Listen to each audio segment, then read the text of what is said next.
Table cleaner हो, panipuri seller हो, झाड़ू करने वाले हो, पोछा लगाने वाले हो, बर्तन धोने वाले हो, ये भी जो काम कर रहे हैं अपनी मेहनत का काम कर रहे हैं, क्योंकि वहां पे रोजगार का वो माध्यम है। और अगर पैसे कमा रहे हैं अपनी मेहनत के पैसे कमा रहे हैं। कोई भी काम छोटा बड़ा नहीं होता है। जिस तरीके से लगातार इस तरीके की टीका टिप्पणी कर कर अपने वोट बटोरने का काम हो रहा है वो दुर्भाग्यपूर्ण है।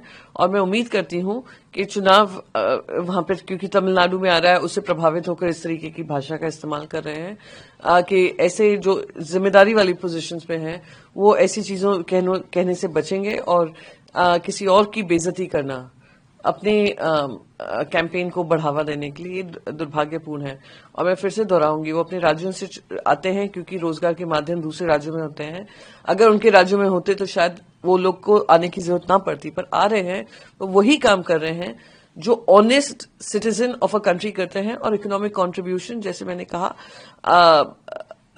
छोटा से छोटा काम हो या बड़ा से बड़ा काम हो, वो भी एक रोजगार के माध्यम के साथ साथ वो भी एक जिम्मेदारी का काम है, इज्जत का काम है। और इज्जत की कमाई हुई रोटी खा रहे हैं, वो किसी का दिया हुआ या किसी से हाथ फैलाकर नहीं कमा रहे हैं। इससे उनको बचना चाहिए। पनीर सेल्वम जी को कल लोकसभा में मैम संसद के बाहर गद्दार जैसे टर्म का यूज किया गया राहुल गांधी के द्वारा, और उनके जवाब में रमेश सिंह बिट्टू ने कहा कि देश के दुश्मन हैं। जो भाषा का इस्तेमाल हो रहा है it's a reflection of parliament के अंदर क्या हो रहा है। पार्लियामेंट के अंदर सत्ता पक्ष और विपक्ष की बिल्कुल ही जो तालमेल होना चाहिए, प्रजातंत्र के अनुसार जो जिम्मेदारी दोनों पक्ष को मिली हुई है वो जिम्मेदारी निभानी चाहिए, पर लगातार उसका हनन हो रहा है। दोनों ने एक स्टैंड अपना लिया है जिसमें कोई मिडिल ग्राउंड नहीं बचा है। उसी का नतीजा आपने कल पार्लियामेंट के प्रीमाइसेस में देखा, और वो उस पर रिकॉर्ड हुआ और प्ले आउट भी हुआ। सभी को एक जिम्मेदारी मिली हुई है। उस जिम्मेदारी अनुसार अगर काम हो, एक तरफ एक एलओपी है, एक तरफ एक मिनिस्टर है, मिनिस्टर रैंक के हैं। आने वाले जो जनरेशन है जो पॉलिटिक्स को देखती है वो उससे क्या सीख रही है, इसकी भी जिम्मेदारी हम ही सबको होती है। तो उम्मीद करती हूँ कि आने वाले समय में हम ऐसा फिर से ये इंसिडेंट रिपीट होता हुआ नहीं देखेंगे। बीजेपी कह रही है, मनोज तिवारी कह रही है कि कई महिला सांसदों ने कल प्रधानमंत्री की चेयर के आसपास आने की कोशिश की और घेराव करने की कोशिश की। शर्म आनी चाहिए मनोज तिवारी जी को कि महिलाओं की आड़ में महिलाओं को आगे रखकर जो आप कह रहे हैं।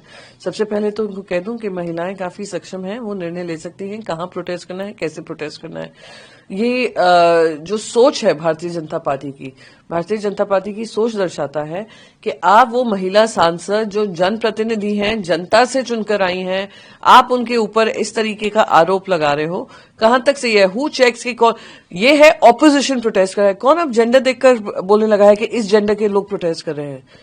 ये जो मैं लगातार कह रही हूं कि ये जो सेशन हुआ है, इट इज सो अनफॉर्चुनेट कि पहली बार इतिहास में दर्ज होगा कि एलओपी को बोलने नहीं दिया गया।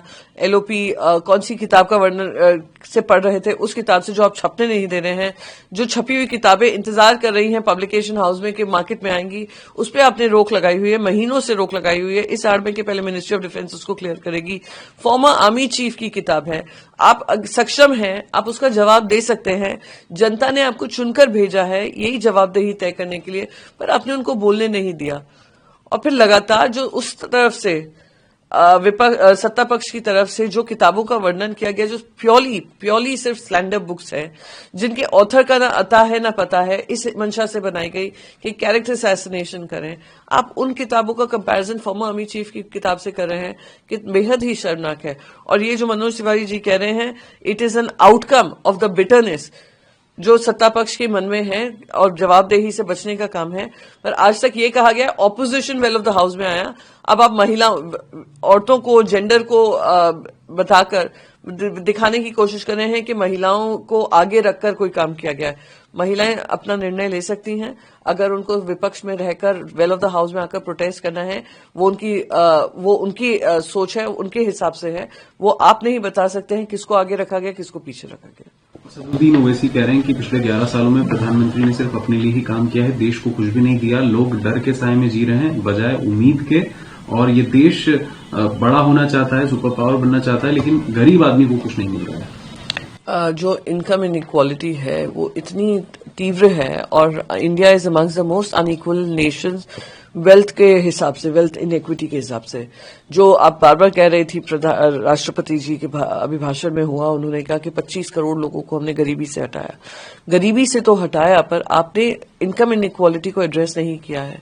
तो अगर एक सुपर पावर हमें बनना है, जो लगातार प्रधानमंत्री से लेकर सारे ही लोग बोलते रहते हैं और कहते हैं हम एक पावरफुल नेशन है, ठीक है, 4th इन जीडीपी है, पर in terms of per capita income क्या है हमारी? अगर आज इंदौर में लोग cough syrup, contaminated cough syrup से मर रहे हैं, मध्य प्रदेश में इंदौर में लोग कंटेमिनेटेड वाटर से मर रहे हैं, क्वालिटी ऑफ लाइफ जो है, जो जिसपे ध्यान देना चाहिए, एयर पोल्यूशन से लोग मर रहे हैं, कोई एड्रेस नहीं कर रहा है। आप इकोलॉजी को डिस्टर्ब कर करके आपने जो काम कर रहे हैं वो भी एक प्रॉब्लमैटिक चीज है।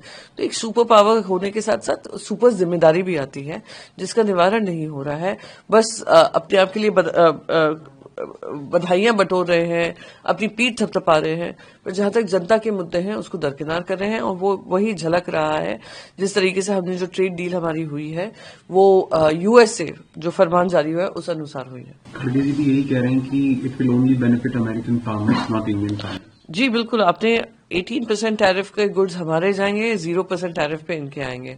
आपने सारे ही जो मार्केट है, 1.4 बिलियन का देश है हमारा, आपने पूरा का पूरा मार्केट उनके हाथ में कर दिया है। और उनके मार्केट का एक्सेस पे पहले हमें 18% टैरिफ देना पड़ेगा, तभी हमें एक्सेसिबल होगा और जनता के लिए वो अनअफोर्डेबल होगा।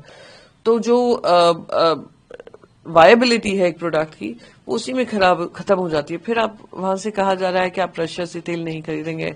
ईरान के बारे में उन्होंने जिस दिन बजट डे था उसी सवेरे उन्होंने बोला था। चबाहर पोर्ट से हम वैसे ही हट गए हैं, पीछे हट गए हैं। तो दिखा रहा है कि आप किस तरीके से झुकने को तैयार है एक ट्रेड डील के नाम पे। और जो भी ट्रेड डील हो, मैं लगातार कह रही हूं, ये डील इक्वल टर्म्स पे होनी चाहिए। ये अनइक्वल है, अनजस्टिफाइड है और डोनाल्ड ट्रंप के हिसाब से उनके ऑर्डर के अनुसार की जा रही है। आखिरी सवाल में निशिकांत दुबे ने अर्ज किया है स्पीकर से ये कहते हुए कि 2014 से पहले की किताबों के बारे में भी चर्चा होनी चाहिए। बिल्कुल, एक दिन एक काम करते हैं, एक स्पेशल सेशन बुलाते हैं, वो रीडिंग सेशन होना चाहिए। Reading, writing and speaking session होना चाहिए, जिसमें आप अपने जो भी मनगढ़ंत कहानियां हैं, जो भी फिक्शन राइटिंग हुई है, नॉन फिक्शन राइटिंग हुई है, फिक्शन लिखा है पर नॉन फिक्शन की आड़ में छापी गई हैं, किसी मंशा से छापी गई हैं, किसी एजेंडा से छापी गई है, सब पे चर्चा हो। जैसे जनता के सामने जब वंदे मातरम पे चर्चा हो रही थी, आपने देखा था वंदे मातरम कम बोला जा रहा था बीजेपी की तरफ से, वंदे भारत उनके मुंह से ज्यादा निकल रहा था।